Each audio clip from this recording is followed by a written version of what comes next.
கர்த்தருடைய நாமத்துக்கு மகிமை உண்டாவதாக. நாம் இன்றைக்கும் பார்க்க போகிற காரியம் என்னன்னு பார்த்தீங்கன்னா சுவிசேஷம் அப்படின்னு சொல்லிட்டு. சுவிசேஷம்னா என்னது? ஏசப்பாவை பற்றி சொல்கிறது தான் சுவிசேஷம். சுவிசேஷம்னா அதோட மீனிங் என்னது அப்படின்னு சொல்லிட்டு பார்த்திங்கன்னா நற்செய்தி. ஆனால் யாருக்காச்சும் நம்ம சுவிசேஷம் சொல்ல போனால் அதை அவங்க குட் நியூஸாகவே ஏற்றுக்கிறதே இல்லை. ஏன் அப்படின்னு சொல்லிட்டு பார்த்திங்கன்னா அவங்க அதை ஏற்றுக்கிற சூழ்நிலையில் இல்லை, அதாவது அவங்க வாழ்க்கை அந்த சூழ்நிலையில் இல்லை, அதனால் அவங்க அதை ஏற்றுக்கிற மாதிரியான நிலைமையில் இல்லை, அவங்க வாழ்க்கையில் அதை பிரயோஜனப்படுத்தி கொள்ளவும் முடியாது. ஆனால் சுவிசேஷம்னா என்னன்னு சொல்லிட்டு பார்த்திங்கன்னா சுவிசேஷம்னா என்னதுன்னா நற்செய்தி தான். உண்மையாகவே அது நற்செய்தி தான்.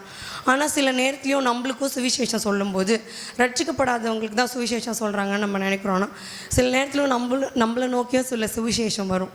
எப்படின்னா நீங்கள் இந்த மாதிரி பாவத்தை செஞ்சிட்ருக்கீங்க அப்படின்னு, அது எப்படி சுவிசேஷம் ஆகும் அப்படின்னு சொல்லிட்டு, ஆமாம் அது சுவிசேஷம் தான். அந்த பாவத்துலேருந்து நம்ம விடுதலை ஆனால் தான், அந்த பாவத்துலேருந்து நம்ம மனம் திரும்பினா மட்டும்தான் நம்மளோட வாழ்க்கை ஒரு எப்படி இருக்கும், ஒரு நல்ல வாழ்க்கையாக இருக்கும், சந்தோஷமான வாழ்க்கையாக இருக்கும். அது நம்மளுக்கு சுவிசேஷம், அதாவது அது நம்மளுக்கு நற்செய்தி தான். ஒரு வேளை இப்போ இந்த காலத்தில் சொல்லிகிட்டு இருக்கிற மாதிரி நீங்கள் எவ்வளோ வேணால் பாவம் செய்யுங்க, நீங்கள் எப்படி வேணால் இருங்க, ஆனால் பரலோகத்துக்கு போயிடலாம், அந்த மாதிரியான ஒரு சுவிசேஷம் வருது அப்படின்னா அது சுவிசேஷமானு கேட்டால் ஒரு வேளை அது உலக பிரகாரமான நம்மளுக்கு சுவிசேஷமாக இருக்கலாம். இல்லை அதை கேட்குற ஆண்டவரோட இல்லாதவங்களுக்கு ஆமாம் நான் பாவம் செய்யலாம், நான் நல்லா இச்சையாக நடக்கலாம், ஆண்டவருக்கு பிரியம் இல்லாமல் நடக்கலாம், பாவம் செஞ்சுனே இருந்தால் ஆண்டவரோட ரத்தம் என்னை கழுவினே இருக்கும், நான் சுத்தமாகிடுவேன், அப்போ நான் பாவம் செஞ்சுட்டே இருக்கலாம் அப்படின்னு சொல்லிட்டு பார்த்திங்கன்னா அந்த சுவிசேஷம் உண்மையான சுவிசேஷம் இல்லை. அது நம்மளை எங்கே தான் கொண்டு போய் சேர்க்கணும்னா உங்களுக்கே நல்லா தெரியும் அது எங்கே கொண்டு போய் சேர்க்கணும்னு. ஆனால் உண்மையான சுவிசேஷம் நம்மளை எங்கே கொண்டு போய் சேர்க்கும்? பரலோகத்துக்கு கொண்டு போய் சேர்க்கும். சண்டே கிளாஸ்க்கு ட்ரைனிங் போயிருக்கும்போது ஒருத்தவங்க சொன்னாங்க, இந்த மாதிரி பசங்கக்கிட்ட போயிட்டு நரகம்னு சொல்லக்கூடாது, அதே மாதிரி பரலோகம்னு நீங்கள் சொல்லணும். பரலோகத்துக்கு நம்ம ஏன் போனோம்? என்னை பொறுத்த வரைக்கும் பரலோகத்துக்கு நான் ஏன் போனோன்னு, என் ஆண்டவர் எனக்கு ஒரு பெரிய நல்ல வீடு கட்டி வச்சுருப்பார், நான் வசதியாக இருப்பேன், எனக்கு அழுகை இருக்காது, கண்ணீர் இருக்காது, அப்புறம் நல்லா ஏதோ கனிலாம் இருக்குமா, அப்படியே தங்கத்திலே தரலாம் போட்டு வச்சுருப்பாங்களாம், அந்த மாதிரிலாம் இருக்குமா அப்படின்லாம் நான் நினைக்கலாம். ஆனால் எனக்கு ஒரே ஒரு நோக்கம் இருக்குது பரலோகத்துக்கு போகிறதுக்கு. என்னது அப்படின்னு சொல்லிட்டு பார்த்திங்கன்னா, நான் பரலோகத்துக்கு போகிறதுக்கான ஒரே ஒரு நோக்கம்னா அது ஏசப்பா மட்டும்தான். நான் ஏசப்பா கூட இருக்கலாம், அங்கே என்ன இருக்குது அதை பற்றி அது எல்லாமே நான் அனுபவிக்கிறதுக்கு தான். ஆனால் அதை விட நான் பரலோகத்துக்கு எதுக்காக நான் போகிறேன் அப்படின்னா, நான் ஆண்டவர் கூட இருக்கணும், அவரையே அப்படியே பார்த்துன்னு இருக்கணும். சில இந்த வெந்து போன மூஞ்சி அதெல்லாம் பார்த்து ரொம்ப மனசு உடஞ்சி போயிருக்கு. ஆண்டவரே உங்கள் முகத்தையே பார்த்துனே இருக்கணும், உங்கள் கூடயே இருக்கணும். அதுதான், அதாவது நான் எல்லாரையும் அந்த மாதிரி சொல்லலை, ஐ மீன் சொல்கிறேன், ஆண்டவரோட அந்த பிரசன்னத்தில் இருக்கணும் அப்படின்னு சொல்லிட்டு. சரி, நம்மளுக்கு இன்றைக்கி கொடுத்துருக்குற அந்த போர்ஷனில் நீங்கள் பார்த்தீங்கன்னா பிலிப்பியர் 1 அதிகாரம் வசனம் 12 தொடங்கி 19 முடிய. பாஸ்ட் வேணுமே எனக்காக கொடுத்துட்டு வரான்னு எனக்கு தெரில. நான் அதை படித்த உடனே ஆண்டவர் உனக்கு தான் அப்படின்ட்டு சொன்ன மாதிரியே எனக்கு அடித்து மண்டை மேலே சொன்ன மாதிரி இருந்தது. என்னன்னு சொல்லிட்டு பார்த்திங்கன்னா, சுவிசேஷம் அப்படின்றத நம்ம ஒரு வேளை லிட்ரலாக பார்த்தோன்னா அது என்னது அப்படின்னு சொல்லிட்டு பார்த்திங்கன்னா நற்செய்தி. ஆனால் நம்ம பைபிள் வழியாக பார்த்தோம் சுவிசேஷம்னா என்னது அப்படின்னு சொல்லிட்டு பார்த்திங்கன்னா அது திருவசனம். திருவசனத்தை பற்றி நம்ம சொல்கிறது தான் சுவிசேஷம். திருவசனம்னா என்னதுன்னா இந்த பைபிள் ஃபுல்லாக இருக்கிற எல்லாமே திருவசனம் தான். இப்போ நான் உங்களுக்கு ஆண்டவர் உலகத்தை உண்டாக்கினார், அப்புறம் அவர் ஆதாம் ஏவாளை படைச்சார், அப்படி அங்கேருந்து அவர் வரப்போகிறார் வரைக்கும் சொல்கிறது தான் சுவிசேஷம். அதை பற்றி நான் உங்களுக்கு சொல்ல போகிறதில்ல, ஏன்னா நம்மளுக்கு எல்லாருக்குமே என்னது சுவிசேஷம்னா என்னதுன்னு நல்லாவே தெரியும். ஆனால் இன்றைக்கி நம்ம எதை பற்றி பார்க்க போகிறோம் அப்படின்னா, யார் சுவிசேஷத்தை பிரசங்கிப்பாங்க, எப்படி சுவிசேஷத்தை பிரசங்கிப்பாங்க, எந்த சூழ்நிலையில் அவங்க சுவிசேஷத்தை பிரசங்கிக்கிறாங்க அப்படின்னு சொல்லிட்டு தான். நான் நினச்சேன்னா நம்மளுக்கு நல்லா பாட்டு பாட வருது, அதாவது கொஞ்சம் பாட்டு பாட வருது, அப்படியே பாட்டு பாடியே வாழ்க்கையை ஓட்டிடலாம் அப்படின்னு சொல்லிட்டு நினச்சேன். ஆனால் வந்து ஆண்டவர், நான் உன்னை பாட்டு பாடுறதுக்கெலாம் தெரிஞ்சிக்கல, நான் உன்னை சுவிசேஷம் சொல்கிறதுக்கு தான் தெரிஞ்சுக்கினேன், நான் உன்னை மற்றவங்களுக்கு உபதேசிக்கிறதுக்கு தான் தெரிஞ்சுக்கினேன் அப்படின்னு சொல்லிட்டு சொன்னார். ஆண்டவரே, பாட்டு பாடுறது ஈஸி, எனக்கு அதுதான் பாட்டு பாட வருதுன்னு நினச்சேன். ஆனால் நீங்கள் என்னை உபதேசிக்க சொல்கிறீங்களே, எனக்கு வசனமே தெரியாது, ஏன்னா நான் பைபிளே படிக்க மாட்டேன், நான் எப்படி உபதேசிப்பேன், நான் எப்படி சுவிசேஷம் சொல்லுவேன் அப்படின்னு சொல்லிட்டு. அப்போ ஆண்டவர் எனக்கு ஒரு சூழ்நிலையை ஏற்படுத்தி கொடுத்தாரு. அதாவது, நீ என்னை தவிர, பைபிளை தவிர நீ எதையுமே பார்க்க முடியாத மாதிரியான ஒரு சூழ்நிலையை ஆண்டவர் ஏற்படுத்தி கொடுத்தார். நான் உலகத்தை பார்த்துட்டு இருந்தேன், மனுஷங்களை பார்த்துட்டு இருந்தேன், நிறைய ஃப்ரெண்ட்ஸை பார்த்துட்டு இருந்தேன், உலகத்தை எப்படி அனுபவிக்கலான்னு பார்த்துட்டு இருந்தேன். எப்போ உங்களால் ஆண்டவரை பார்க்க முடியும் அப்படின்னு சொல்லிட்டு பார்த்தீங்கன்னா, உங்களை சில கட்டுகளில் நடத்தும் போது தான் உங்களால் ஆண்டவரை பார்க்க முடியும். கண்டிப்பாக உங்களை நீங்கள் நினச்சிருக்கலாம், நான் ஏன் இப்படி பிறந்திருக்கேன், எனக்கு ஏன் இப்படி வியாதியாக இருக்குது, உங்களுக்கு கூட ஏன் எனக்கு இப்படி பிரச்சனையாகவே இருக்குது, ஏன் என்னோடய வாழ்க்கை இப்படி கஷ்டமாக இருக்கிற மாதிரியே இருக்குது, முள்ளில் நடக்கிற மாதிரி, நான் இப்படி ஏன் ஆண்டவர் என்னை மட்டும் இப்படி உருவாக்கிட்டாரு அப்படின்னு நீங்கள் நினைக்கலாம். இப்போ இன்றைக்கி நான் உங்களுக்கு ஒரு சுவிசேஷம் சொல்கிறேன், ஒரு நற்செய்தி சொல்கிறேன். அது உங்கள் நல்லதுக்கு தான். எதுக்கு தெரியுமா ஆண்டவர் உங்களுக்கு அந்த கட்டு கொடுத்துருக்காரு? உங்களை வச்சு நிறைய பேரை தொடணுன்றதுக்காக தான் ஆண்டவர் உங்களுக்கு அந்த கட்டுக்களை கொடுத்துருக்குறாரு.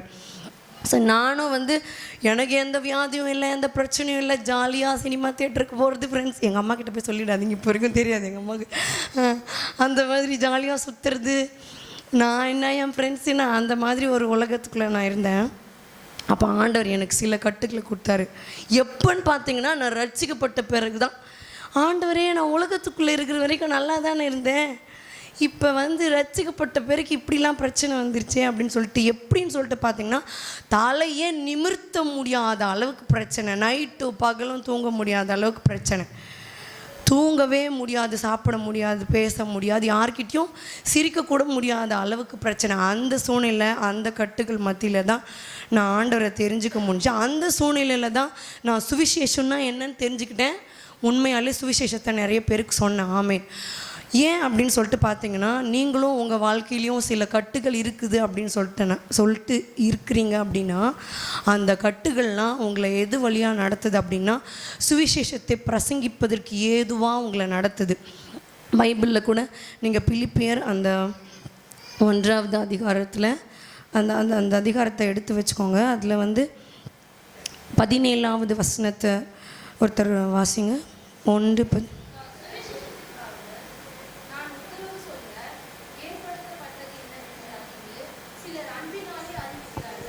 சுவிசேஷத்திற்காக நான் உத்தரவு சொல்ல ஏற்படுத்தப்பட்டவன். நான் சுவிசேஷத்திற்காக உத்தரவு சொல்ல ஏற்படுத்தப்பட்டிருக்கிறேன். நீங்கள் வந்து அதுக்காகவே உருவாக்கப்பட்டிருக்கீங்க. எந்த நேரத்தில் அப்படின்னு சொல்லிட்டு பார்த்தீங்கன்னா, கட்டுகளில், நீங்கள் கட்டுகளில் இருக்கும்போது தான். நான் நினச்சேன், ஏசப்பா எனக்கே இவ்வளோ வியாதி இருக்குது, எனக்கே இவ்வளோ பிரச்சனை இருக்குது, என்னாலே எதுவும் பண்ண முடியல, என்னாலே நிம்மதியாக ஒன்று கூட செய்ய முடியல, நான் எப்படி மற்றவங்களுக்கு சுவிசேஷத்தை சொல்ல போகிறேன் அப்படின்னா, ஹலோ எக்ஸ்கியூஸ் மீ, இப்படி இருந்தால் தான் உன்னால் சுவிசேஷத்தை சொல்ல முடியும் அப்படின்னு ஆண்டவர் என்கிட்ட சொன்னார். நீ இப்படி இருந்தால் தான் உன்னால் மற்றவங்க மேலே என்ன பண்ண முடியும், ஆத்தும பாரப்பட முடியும் அப்படின்னு சொல்லிட்டு ஆண்டவர் என்கிட்ட சொன்னார். இன்னொரு விஷயத்தை நம்ம ஃபஸ்ட்டு மெயினாக பார்க்க போகிறோம். என்னது அப்படின்னா, ஃபஸ்ட்டு ஒரு திங் நீங்கள் ஞாபகம் வச்சுக்கணும். நான் சுவிசேஷத்திற்காக உத்தரவு சொல்ல ஏற்படுது. நான் மட்டும் இல்லை, உங்களில் நிறைய பேர் கூட இன்றைக்கி நிறைய பாடுகளை அனுபவிச்சிட்ருக்கலாம், நிறைய பிரச்சனைகள் வழியாக நடந்துட்டுருக்கலாம். நான் ஆண்டர்கிட்ட ஜோம் பண்ணுவேன், ஏசப்பா எனக்கு மற்றவங்கள மாதிரி பணக்காரங்களாக வாழணுன்னெலாம் அவசியம் இல்லை, எனக்கு மற்றவங்கள மாதிரி நிம்மதியாக வாழணுன்னெலாம் அவசியம் இல்லை, எனக்கு மற்றவங்கள மாதிரி கவர்மெண்ட் ஜாப்லாம் கிடைக்க வேணாம், நான் மற்றவங்கள மாதிரி இல்லைன்னா கூட நான் நார்மலாக வாழ்ந்தால் கூட போதுமே ஆண்டவரே, இப்படி தலையே நிமிர்த்த முடியாத பிரச்சனை இருக்குதே அப்படின்னு சொல்லிட்டு நான் நிறைய நாள் யோசிச்சிருக்கிறேன். அந்த மாதிரி நீங்கள் ஒரு வேளை யோசிக்கிறீங்க அப்படின்னா, அப்போ நீங்கள் உங்கள் மனசுக்குள்ளே சொல்லிக்கணும். என்னது அப்படின்னா, நான் சுவிசேஷத்தை சொல்வதற்காக ஏற்படுத்தப்பட்டவன், நான் சுவிசேஷத்தை சொல்வதற்காக உங்கள் மனசில் சொல்லுவீங்களா, நான் எதுக்காக ஏற்படுத்தப்பட்டிருக்கிறேன், எதுக்காக இவ்வளோ பிரச்சனைகள் எனக்கு இருக்கிறது, எதுக்காக நான் இவ்வளோ கட்டுகளின் வழியாக நடந்து கொண்டிருக்கேன், ஏன் என்னோட வழியெல்லாம் கண்ணீராகவே இருக்குது, ஏன் என்னால் இரவும் பகலும் தூங்க முடியும், ஏன் என்னால் மற்றவங்கள மாதிரி நார்மலாக இருக்க முடியல அப்படின்னா, நான் சுவிசேஷத்தை சொல்வதற்காக ஏற்படுத்தப்பட்டவன் அப்படின்னு சொல்லிட்டு. ஏன் நீங்கள் சுவிசேஷத்தை சொல்வதற்காக ஏற்படுத்தப்பட்டவன் அப்படின்னு சொல்லிட்டு ஆண்டவர் உங்களை தெரிஞ்சுக்கிட்டார் அப்படின்னு சொல்லிட்டு பார்த்தீங்கன்னா, ஆண்டவர்கிட்ட நான் சொன்னேன், ஏசப்பா என்னை விட எங்கள் வீட்டில் எங்கள் அக்கா ரொம்ப பரிசுத்தமாக இருக்கா, நல்லா ஜெபம் பண்ணுறா. நான் இப்போ ஜெபமே பண்ண மாட்டேன், வசனமே வாசிக்க மாட்டேன். நீங்கள் எதுக்கு ஏசப்பா என்னை தேடி வரணும் அப்படின்னு சொல்லிட்டு, நான் பாவிகளை ரட்சிக்கிறதுக்காகலாம் அதாவது நான் பரிசுத்தமாக இருக்கிறவங்களுக்காகலாம் இந்த பூமியில் வரல. நான் உனக்காக தான், பாவிகளுக்காக தான் இந்த உலகத்துக்கு வந்தேன். அதாவது வியாதிப்பட்டவனுக்கு தான் வைத்தியஸ்தன் தேவை அப்படின்னு சொல்லிட்டு ஆண்டவர் சொன்னார்.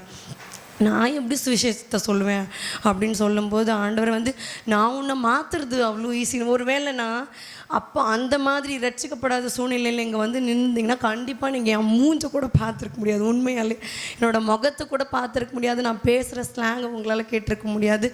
அவ்வளோ மோசமான வாழ்க்கையை நான் வாழ்ந்துட்டு இருந்தேன். உண்மையாலே நீங்கள் என்னை எப்படி வேணால் நினச்சிக்கலாம், நீ எப்படி வாழ்ந்துருப்பேன், அப்படி மோசமாக சொல்கிறிய அப்படின்னு உண்மையாலே நான் மோசமான வாழ்க்கையை தான் வாழ்ந்துட்டு இருந்தேன். ஆண்டவரை தெரிஞ்சுக்கிறதுக்கு முன்னாடி ஐயோ பார்த்தா இப்படி இருக்குது அப்படின்னு சொல்லிட்டு நீங்கள் நினைக்கலாம். ஆனால் உண்மையாலே மோசமான வாழ்க்கை தான் வாழ்ந்துட்டு இருந்தேன். ஆண்டவர் என்னை எப்போ தேடி என்னோடய ஜபத்தில், திவ்யா நான் உன்னை மாற்றுறது அவ்வளோ ஈஸியாலாம் இல்லை அப்படின்னு சொல்லிட்டு எனக்கு அவரோட சிலுவையை காமிச்சாரோ அப்போ தான் என்னோடய வாழ்க்கையை மாறிச்சு. என்னோடய அப்பாவால் என்னோடய வாழ்க்கை மாறலை. எங்கள் அம்மா எனக்கு நிறைய அட்வைஸ் சொன்னதுனால என் வாழ்க்கை மாறலை. எங்கள் அக்கா உட்காந்து எனக்கு நைட்டு பகலாம் முட்டி போட்டு ஜாம் பண்ண, அதனால என் வாழ்க்கை மாறலை. ஆண்டவரோட மேபி அதனால ஆண்டவர் என்னை சந்திச்சிருக்கலாம். ஆனால் ஆண்டவரோட சிலுவை காட்சி மட்டும்தான் என்னோடய வாழ்க்கையை மாற்றுச்சு. அதுதான் என்னை சாந்தமாக மாற்றுச்சு. நான் யார்கிட்ட பேசினாலும் எரிஞ்சு விழுவேன். என்னால் ஈஸியாக கெட்ட வார்த்தை பேச முடியும், மற்றவங்களை எவ்வளோ பெரியவங்களாக இருந்தாலும் என்னால் தூஷணமாக எதிர்த்து பேசிட முடியும். ஆனால் ஆண்டவர் என்னை சந்தித்த பிறகு தான் என்னால் கொஞ்சம் சாந்தமாக இப்பயும் நான் கொஞ்சம் அப்படி தான் இருப்பேன், இருந்தாலும் கொஞ்சம் என்னால் சாந்தமாக மாற முடிஞ்சிச்சு. அவரோட சிலுவை காட்சி மட்டும்தான். அப்போ நான் சுவிசேஷத்துக்கு நான் ஏன் இதை சொல்கிறேன் அப்படின்னா, என்னை பற்றி எக்ஸ்பிளைன் பண்ணணும், என்னை பற்றி டிஸ்கிரைப் பண்ணணுன்றதுக்காக நான் உங்களுக்கு சொல்லலை. ஒரு வேளை உங்களோட வாழ்க்கையில் இந்த மாதிரி ப்ராசஸ் நடந்திருக்கு, இந்த மாதிரி ஒரு கஷ்டத்தின் வழியாக வந்திருக்கிறீங்க, இவ்வளோ என்னை கிளாரிஃபை பண்ணி பியூரிஃபை பண்ணி ஆண்டவர் என்னை கொண்டு வந்திருக்கிறாரு அப்படின்னு சொல்லிட்டு பார்த்தீங்கன்னா, ஏன் இந்த வழிகள்னால் ஆண்டவர் என்னை சுவிசேஷத்தை சொல்வதற்காக ஏற்படுத்தியிருக்கிறார். அதே மாதிரி எந்த வசனத்து மூலியமாக ஆண்டவர் என்னை தொட்டார் அப்படின்னா, அப்போஸ்தலர் 26:29 இப்பொழுதும் நீ எழுந்து காலூன்றி நில், நான் உனக்கு தரிசனமானதையும் தரிசனமாகி காண்பிக்கிற போகிறவைகளையும் குறித்து உன்னை ஊழியக்காரனாகவும் சாட்சியாகவும் ஏற்படுத்துகிறதற்காக உனக்கு தரிசனமானேன் அப்படின்னு சொல்லிட்டு ஆண்டவர் என்னை பார்த்து சொன்னார். அந்த வார்த்தை தான் என்னை மாற்றுச்சு. இன்றைக்கும் நீங்கள் சில கட்டுகள் வழியாக நடந்துட்டுருக்குறீங்களா, இன்றைக்கும் சில கண்ணீர் வழியாக நடந்துட்டுருக்குறீங்களா? நான் நினச்சேன், ஏசப்பா நான் போய் எப்படி மற்றவங்களுக்கு நீங்கள் சந்தோஷமாக இருக்க முடியும்னு சொல்ல முடியும்? ஏன்னா எனக்குள்ளேயே சந்தோஷம் இல்லையே. எப்படி ஆண்டவர் உங்கள் கண்ணீரை துடைப்பாருன்னு சொல்ல முடியும்? ஏன்னா என்னாலேயே இரவும் பகலும் கண்ணீர் விடாமல் இருக்க முடியலையே. நான் எப்படி மற்றவங்களுக்கு போயிட்டு ஆண்டவர் உங்கள் வியாதியை சுகப்படுத்துவாருன்னு சொல்ல முடியும்? ஏன்னா எனக்கே இல்லாத வியாதியெலாம் இருக்குது அப்படின்னு சொல்லிட்டு ஆண்டவர்கிட்ட நான் கேட்கும்போது, உன்னால் முடியும், உன்னால் நான் அநேகரை தொடுவேன், உன்னால் கொண்டு நான் அநேகரை ரட்சிப்பேன் ஆண்டவர் சொன்னார். ஆமாம், அதே மாதிரி ஆண்டவர் நிறைய பேரை தொட்டார். இன்றைக்கும் அவர் தொட்டுட்டு தான் இருக்கிறாரு. அதே மாதிரி உங்கள் வாழ்க்கையிலும் சில கட்டுகள் இருக்குது அப்படின்னு சொல்லிட்டு நீங்கள் நினைக்கிறீங்க அப்படின்னா, ஆண்டவர்கிட்ட உங்கள் இருதயத்திலிருந்து சொல்லுங்கள், ஆண்டவரே நான் சுவிசேஷத்தை சொல்வதற்காக ஏற்படுத்தப்பட்டு கொண்டிருக்கிறேன், நான் சுவிசேஷத்தை சொல்வதற்காகவே இன்றைக்கு நான் வாழ்ந்து கொண்டிருக்கிறேன். ஆண்டவரை பார்த்து சொல்வேன், ஏசப்பா நான் டெய்லியும் ப்ரேயரில் நான் ஆண்டவர்கிட்ட சொல்கிறது தான், ஏசப்பா எனக்கு இந்த உலகத்தில் எதுவுமே வேணாம், எனக்கு எதுவுமே I don't want anything in this world, எனக்கு எதுவுமே வேணாம், எனக்கு பெரிய பங்களா வேணாம், பெரிய வீடு வேணாம், எனக்கு பெரிய வேலைலாம் வேணாம், எனக்கு எதுவுமே வேணாம் ஏசப்பா, எனக்கு நீங்கள் மாத்திரம் இருந்தால் போதும். I want you only alone. எனக்கு இந்த உலகத்தில் எது உங்களால் அப்படி சொல்ல முடியுது? அந்த மாதிரி வழிகளில் நீங்கள் நடந்துருக்கிறீங்க, அந்த மாதிரி பிரச்சனைகள் வழியாக நீங்கள் நடந்துட்டுருக்கிறீங்கன்னா, அதே மாதிரியான சுவிசேஷத்தை சொல்வதற்காக தான் ஆண்டவர் இன்றைக்கு உங்களை ஏற்படுத்தி கொண்டிருக்கிறாரு. பிலிப்பியர் 1வது அதிகாரத்தில், அந்த 1வது அதிகாரத்தில் கூட பவுல் சொல்லியிருப்பார். என்ன சொல்லியிருப்பார் அப்படின்னு சொல்லிட்டு பார்த்தீங்கன்னா, நான் அந்த கிறிஸ்துவுடைய கட்டுகளிலே இருக்கிறேன், கிறிஸ்துவுடனே கூட அந்த கட்டுகளிலே இருக்கிறேன் அப்படின்னு சொல்லிட்டு சொல்லியிருப்பார். அது இங்கிலீஷில் எப்படி சொல்லியிருக்கிறாங்க அப்படின்னு சொல்லிட்டு பார்த்தீங்கன்னா, ஐ am in chain for Christ. நான் கிறிஸ்துவுக்காக கட்டப்பட்டிருக்கிறேன். யாருக்காக கட்டப்பட்டிருக்கிறேன்? கிறிஸ்துவுக்காக கட்டப்பட்டிருக்கிறேன். அந்த கட்டு ஒரு வேளை வியாதியின் கட்டாக இருக்கலாம், அந்த ஒரு வேளை உங்களுக்கு கண்ணீரான வழிகளிலே நடக்கிற கட்டுகளாக இருக்கலாம், அது ஒரு வேளை உங்களுக்கு வேறு ஏதாவது சொல்ல முடியாத கட்டுக்கெலாம் இருக்கலாம். அது நீங்கள் நினச்சிருக்கலாம், எனக்கு பிசாசு தான் இந்த மாதிரி ஏற்படுத்தியிருக்கிறான் அப்படின்னு சொல்லிட்டு. ஒருவேளை பிசாசுனால ஏற்படுத்துகிற சில வியாதிகளுக்கு சில காரியங்கள் இருக்குது. ஆனால் ஏன் உங்களை ஆண்டவர் அந்த மாதிரி ஆண்டவர் உங்கள் கூட பேசுவார், ஆனால் அந்த மாதிரி கட்டுக்கள் வழியாக நீங்கள் நடந்துட்டுருக்கிறீங்க அப்படின்னு சொல்லிட்டு பார்த்தீங்கன்னா, ஏன்னா ஐ am in chain for Christ. நான் கிறிஸ்துவுக்காக கட்டப்பட்டிருக்கிறேன். நான் யாருக்காக கட்டப்பட்டிருக்கிறேன்? கிறிஸ்துவுக்காக கட்டப்பட்டு. மற்றவங்கள மாதிரி உங்களால் அதாவது ரொம்ப ஜாலியாக இருக்க முடியாது. மற்றவங்கள மாதிரி உங்களால் அப்படியே மற்றவங்கள மாதிரி உங்களால், அதாவது இப்போ நீங்கள் ஒரு யூத்தாக இருக்கிறீங்கன்னு வச்சுக்கோங்களேன், மற்றவங்களாம் பயங்கரமாக சேட் பண்ணுவாங்க, மற்றவங்களாம் பயங்கரமாக மற்றவங்க கூட பேசுவாங்க.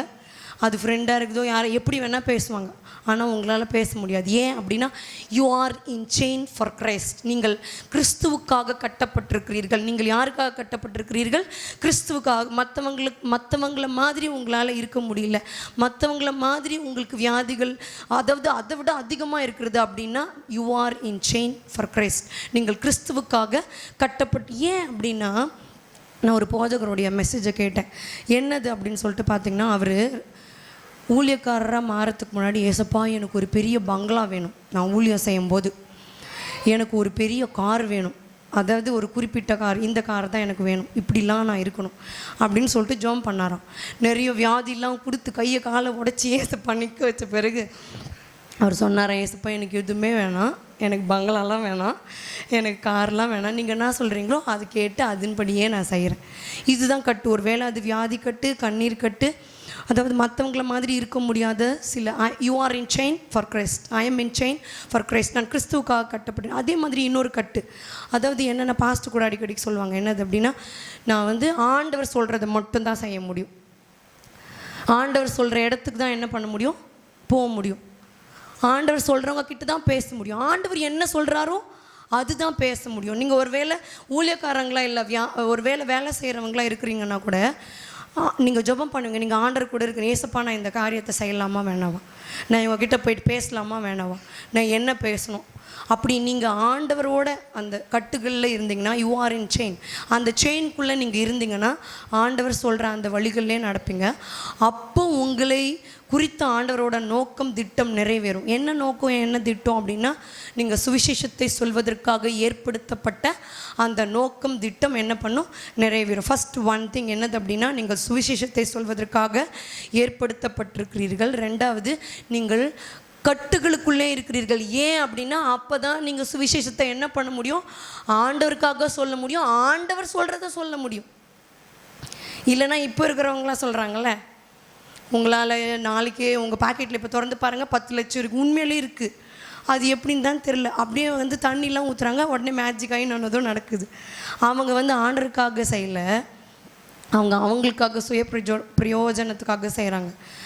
நீங்கள் ஆண்டவருக்காக செய்யணும் அப்படின்னா, நீங்கள் கட்டுகளுக்குள்ளே இருக்கிறீங்க அப்படின்னா ஆண்டவருக்காக செய்ய முடியும், ஆண்டவர் சொல்கிறத செய்ய முடியும். நம்ம 2 விஷயத்தை பார்த்துருக்கோம். மூணாவது அப்படின்னா, சுவிசேஷம் என்னது அப்படின்னா, நம்ம கொஞ்சம் எலாபரேட்டாக பார்க்க போகிறோம். என்னது அப்படின்னா, அந்த பிலிப்பியர் 1வது அதிகாரத்தில்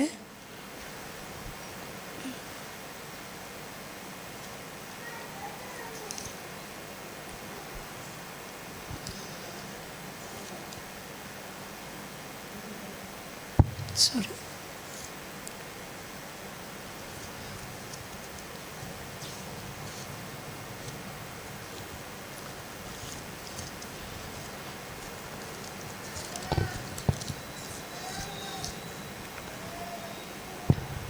ஓகே 1வது அதிகாரத்தில் உத்தரவு சொல்ல, அதாவது அந்த வசனமே தான் 17வது வசனத்தில், சுவிசேஷத்திற்காக நான் உத்தரவு சொல்ல. உத்தரவு அப்படின்னா என்னது அப்படின்னா, பைபிளில் இன்னொரு இங்கிலீஷ் பைபிளில் பார்க்கும்போது அது கன்ஃபர்ம் பண்ணுறது. உத்தரவுனா என்னது அப்படின்னா, கன்ஃபார்ம் பண்ணுறது. உலகத்தில் எல்லாருக்குமே ஏசப்பா தான் கடவுள்னு தெரியும். நீங்கள் நினச்சின்னு இருக்கலாம், ஏன் அவங்களாம் சர்ச்சுக்கு வர மாட்டேங்கிறாங்க அப்படின்னா, அவங்க இன்னும் விடுதலை ஆகலாம், ஆனால் அவங்களுக்குலாம் ஏசப்பா தான் கடவுள்னு உண்மையாலே தெரியும். எதுக்கு நீங்கள் போயிட்டு ஏசப்பா தான் கடவுள்னா சொல்ல வேணாம், ஆண்டவர் உங்களுக்கு என்ன சொல்கிறாரோ அதை போயிட்டு நீங்கள் அவங்களுக்கு கன்ஃபார்ம் பண்ணால் போதும். கன்ஃபார்ம்னா என்னது அப்படின்னா, ஆண்டவர் அவங்க கிட்டே பேசியிருப்பார், நீ இன்றைக்கி இந்த பாவத்தோட, ஃபார் எக்ஸாம்பிளுக்கு நான் சொல்கிறேன், நான் ஒரு பாவத்தில் இருக்கேன், நான் இன்றைக்கி காலையில் ஜாம் பண்ணும்போது ஏசப்பா சொல்கிறேன், நீ இன்றைக்கி இங்கே போகக்கூடாது, இதை நீ பார்க்கக்கூடாது அப்படின்னு சொல்லிட்டு சொல்கிறாரு. ஓகேங்களா? அது ஒரு வேளை ரட்சிக்கப்பட்டவங்களாக இருக்கலாம், ரட்சிக்கப்படாதவங்களாக இருக்கலாம். என்கிட்ட சொல்கிறாரு, நான் என்ன பண்ணுறேன்னா அது ஏதோ ஒன்று அப்படின்னு சொல்லிட்டு வந்துடுறேன். இன்னொருத்தவங்க வந்து எனக்கு அது என்ன பண்ணுவாங்க, கன்ஃபார்ம் பண்ணுவாங்க. என்ன கன்ஃபார்ம், நீ இன்னைக்கு ஆண்டவர் உனக்கு ஒரு வேளை டேரெக்டாக சொல்லலாம், இல்லை ஒரு மெசேஜ் வழியாக சொல்லலாம். என்னது அப்படின்னா, நீ இதை செஞ்சிட்ருக்கிறல அது என்ன பண்ணக்கூடாது இன்றைக்கி அதாவது இன்னொரு தடவை கன்ஃபார்ம் பண்ணுறது. இந்த உலகத்தில் இருக்கிறவங்களுக்கு ஆண்டவர் தான் கடவுள்னு தெரியும். நீங்கள் போயிட்டு இன்னொரு தடவை என்ன பண்ணணும், அதை கன்ஃபார்ம் பண்ணணும். எப்படி மோசே போயிட்டு கன்ஃபார்ம் பண்ணார், உங்களை ஆண்டவர் என்ன பண்ண போகிறாரு, விடுதலையாக்க போகிற. இஸ்ரவேல் ஜனங்களுக்கு தெரியும், நாங்கள் கண்டிப்பாக என்றைக்கு ஒரு நாள் போகிறோன்னு தெரியும். பட் அவங்களுக்கு அங்கேருந்து வர என்னது இல்லை, வழி இல்லை. பட் ஆண்டவர் என்ன பண்ணார், மோசேவை அனுப்பி அவங்கள கன்ஃபார்ம் பண்ணார். ஸோ அதே மாதிரியான ஒரு விஷயத்தை தான் நம்ம என்ன பண்ணுறோம், சொல்ல போகிறோம். இந்த உலகத்தில் இருக்கிற எல்லாருக்குமே ஏசப்பா தான் கடவுள்னு தெரியும். நீங்கள் போயிட்டு ஒரு தடவை என்ன பண்ணணும், கன்ஃபார்ம் பண்ணணும். நீங்கள் நினச்சிட்ருக்கலாம், ஒரு வேளை ஆண்டவரை தெரியாதவங்களுக்கு மட்டும்தான் ஆண்டவரை பற்றி சொல்லணும், அதுதான் சுவிசேஷம்னு சொல்லிட்டு. இல்லை, ஒரு வேளை சர்ச்சுக்குள்ளேயே இருக்கிற யாராவது ஒருத்தர் பாவத்துக்குள்ளே இருந்தாங்க அப்படின்னா, ஒரு வேளை நீங்கள் டெய்லியும் ஜெபம் பண்ணுறவங்களா, ஆண்டவரோட நடக்கிறவங்களா இருந்தீங்கன்னா, ஏதோ ஒரு வகையில் உங்களை கொண்டு ஆண்டவர் அவங்க கிட்ட பேசி அந்த காரியத்திலேருந்து அவங்க விடுதலை ஆனாங்கன்னா அதுதான் சுவிசேஷம். அது அவங்களுக்கு உண்டான சுவிசேஷம்.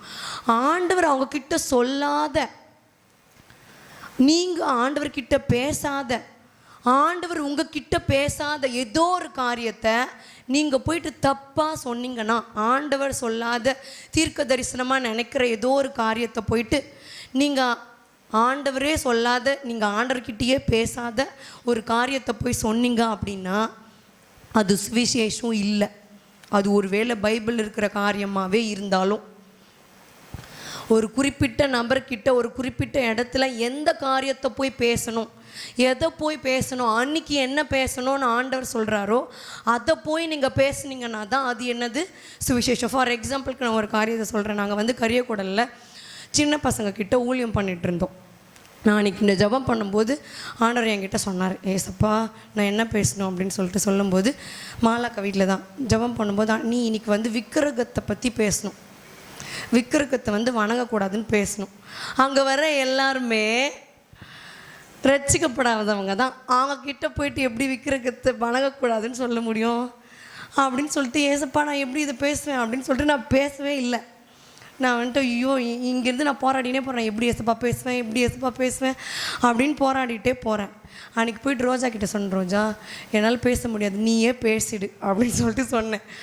அன்றைக்கி போயிட்டு அவள் பைபிளை திறந்து, நீங்கள் உங்களுக்கு வேறே தேவர்கள் உண்டாக இருக்க வேண்டாம் அப்படின்னு சொல்லிட்டு பேசினான். அன்னத்துக்கு தான் எனக்கு ஆண்டவர் என் மனசுக்குள்ளே பேசினார். என்னது அப்படின்னா, நீ சொல்லலைன்னா யாரோ ஒருத்தரை வச்சு சுவிசேஷத்தை சொல்ல வைப்பேன், அதுதான் சுவிசேஷம். நான் சொல்ல நினைக்கிற காரியம் தான் என்னது, சுவிசேஷம். அப்போ நீங்கள் ஆண்டவருக்காக சொல்லணும், ஆண்டவர் சொன்னதை சொல்லணும், யார்கிட்ட சொல்ல சொன்னாரோ அதை சொல்லணும், அதுதான் சுவிசேஷம். அதே மாதிரி ஒருவேளை நீங்கள் சொல்கிற அந்த திருவசனம், நீங்கள் சொல்கிற அந்த காரியம் அது மூலியமாக ரட்சிக்கப்படலை அப்படின்னா, 1 பேதுரு 3வது அதிகாரம் 1வது வசனத்தை வாசிங்க. 1 பேதுரு 3வது அதிகாரம்.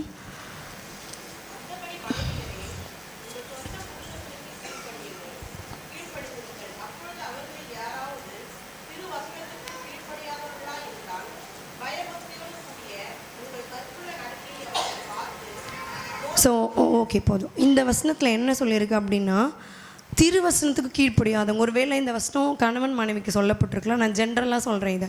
ஒருவேளை திருவசனத்துக்கு கீழ்ப்படியல அப்படின்னா எதை பார்த்து கீழ்ப்படிவாங்க, எதை பார்த்து சுவிசேஷத்தை ஏற்றுக்கொள்வாங்க அப்படின்னா, நம்மளோட நடக்கையை பார்த்து தான். அந்த வசனத்தை திருவசனத்துக்கு கீழ்ப்படியாதவர்களாக இருந்தால் பயபக்தியோடே கூடிய உங்கள் கற்புள்ள நடக்கையை அவர்கள் பார்த்து, அப்போ உங்களோட நடக்கையை பார்த்து என்ன பண்ணுவாங்களாம், அவங்க சுவிசேஷத்தை ஏற்றுக்கொள்வாங்களாம். சுவிசேஷன்றது என்னது அப்படின்னா, சுவிசேஷன்றது ஒரு வேளை பாவத்துக்குள்ளே இருக்கிறவங்களுக்கு பாவத்திலேருந்து வெளியே வாங்கன்னு சொல்கிறது தான் சுவிசேஷம். ஒருவேளை வியாதியில் இருக்கிறவங்களுக்கு நம்ம அவங்களோட பாவத்திலேருந்து விடுதலையாக சொல்லி அவங்களுக்கு இயேசுவின் நாமத்தினால விடுதலை கொடுத்தோன்னா, ஏசப்பா அவங்களுக்கு விடுதலை கொடுத்தாருன்னா அதுதான் அவங்களுக்கு சுவிசேஷம்.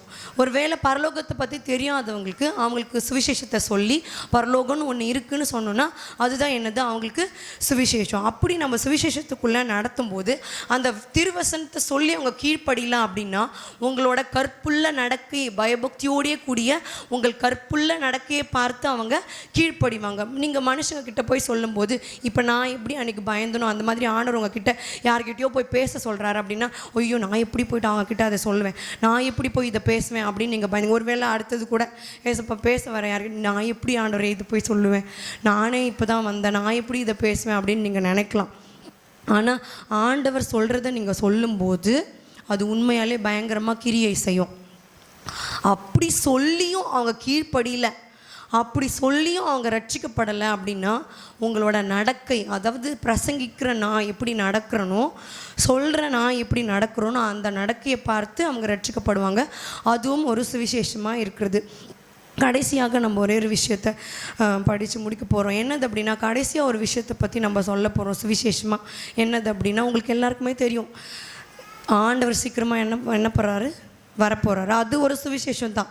அது ஒரு வேளை அது பாவிகளுக்கு எப்படி இருக்கும், பயமாக இருக்கும். ஆனால் ரட்சிக்கப்பட்ட நமக்கு எப்படி இருக்கும், அது சந்தோஷமாக இருக்கும். ஐயோ நானில் எப்பா ஆண்டவர் எப்போ பார்க்க போகிறேன், பரலோகத்துக்கு எப்போ போகிறேன், எங்கள் அக்காவில் நம்ம இதை பண்ணலாம் அதை பண்ணலாம், அதெல்லாம் எனக்கு பண்ண வேணாம், டக்குன்னு ஆண்டவர்கிட்ட போனால் போதும், வேறு எதுவுமே தேவையில்லை.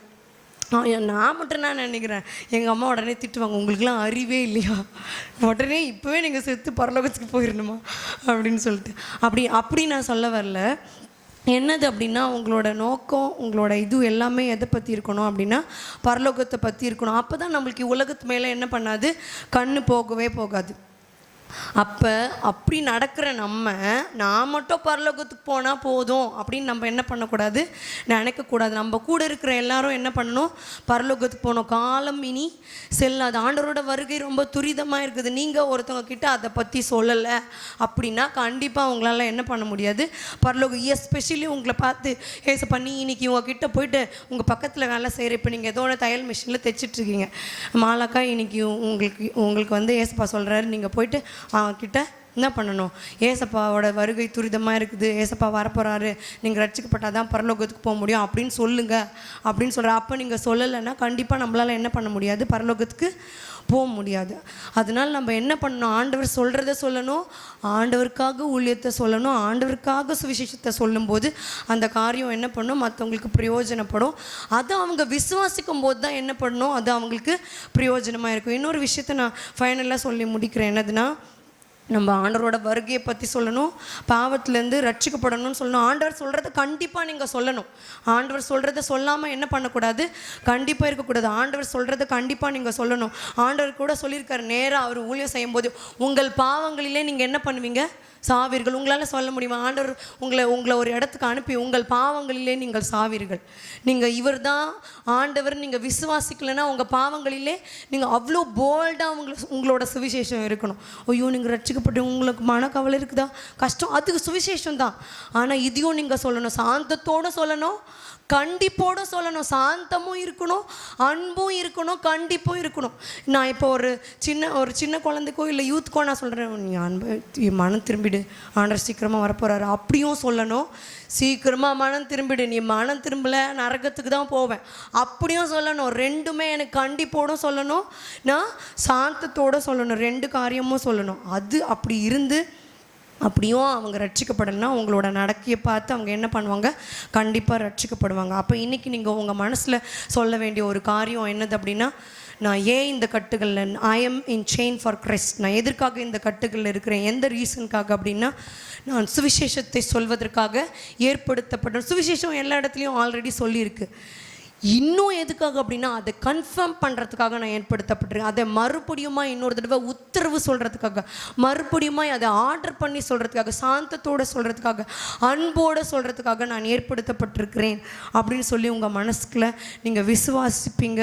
விசுவாசத்தோடு ஆண்டவருக்காக ஆண்டவர் சொல்கிறத சொல்லுவீங்க அப்படின்னா நீங்கள் சொல்கிறது சுவிசேஷமாக இருக்கும், நீங்கள் சொல்கிறவங்க ரட்சிக்கப்படுவாங்க. அதே மாதிரி பிலிப்பியர் அந்த 1வது அதிகாரம் கடைசியாக அந்த வசனத்தை மாத்திரம் வாசிக்கலாம். 1வது அதிகாரம் 19வது வசனத்தில், அது உங்கள் வேண்டுதலினாலும் இயேசு கிறிஸ்துவினுடைய ஆவியின் உதவியினாலும் எனக்கு ரட்சிப்பாக முடியும் என்று அறிவேன். நான் கட்டுகளுக்குள்ளே இருக்கிறேன், நான் சுவிசேஷத்தை சொல்லணும், அது மற்றவங்களுக்கு போயிட்டு இதுவாகணும் அப்படின்னா வேண்டுதல் அதிகமாக இருக்கணும். ஃபார் எக்ஸாம்பிளுக்கு நம்ம போதகருக்காக அதிகமாக ஜபம் பண்ணுறவங்களாக இருக்கணும். அவங்க புண்ணையிலையோ இல்லை வேறு இடத்துலையோ போய் சுவிசேஷம் சொல்கிறாங்க, அந்த சுவிசேஷம் பிரசித்தமாகணும், அந்த சுவிசேஷம் பிரபலமாகணும், அந்த சுவிசேஷத்தினால ரட்சிக்கப்படணும்னா அவங்க கட்டுகளுக்குள்ளே இருக்கிறதுனால, நம்ம கட்டுகளுக்குள்ளே இருக்கிறதுனால ஜெபம் மிகவும் வேண்டியதாக இருக்கிறது, ஜெபம் மிகவும் அவசியமாக இருக்கிறது. அப்படி நம்ம வேண்டுதல் செய்யும் பொழுது பரிசுத்த ஆவியானுடைய உதவியினால, இயேசு கிறிஸ்துவினுடைய ஆவியின் உதவியினாலே அது என்ன பண்ணும், நம்மளுக்கு ரட்சிப்பாக முடியும். அந்த சுவிசேஷம் எப்படி முடியும்? சுவிசேஷம் நம்ம எதுக்காக சொல்கிறோம்? எல்லாரும் ரட்சிப்பு, நாளுக்கு நாள் சுவிசேஷத்தை, அந்த ரட்சிப்பை சுவிசேஷமாக அறிவியுங்கள் சொல்லியிருக்கிறது.